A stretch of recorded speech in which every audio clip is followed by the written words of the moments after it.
ઓમ પરબ્રહ્મણે નમઃ.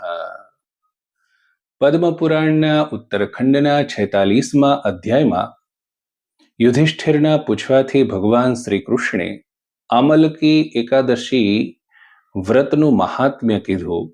તેની અંદર ભગવાન એમ બોલ્યા, આમલક્યા સ્થલે ગત્વા જાગરમ તત્ર કારયેત કૃત્વા જાગરણમ રાત્રૌ ગોસહસ્ર ફલમ લભેત.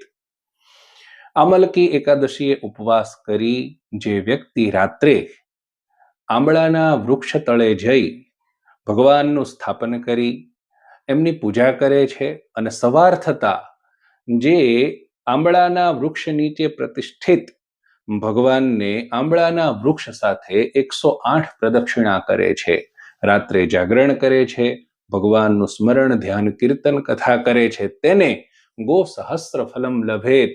એક દિવસનો ઉપવાસ અને એક રાત્રિનું જાગરણ કરવા માત્રથી 1000 ગાયના દાનનું પુણ્ય પ્રાપ્ત થાય છે.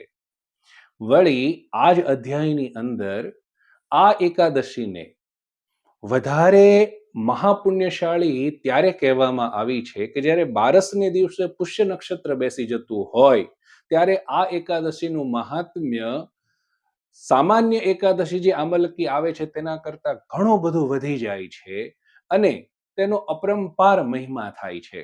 આ વખતે 27/2/26 રોજ આમલકી એકાદશી આવે છે. બીજે દિવસે દ્વાદશીને દિવસે પુષ્ય નક્ષત્ર બેસી જાય છે.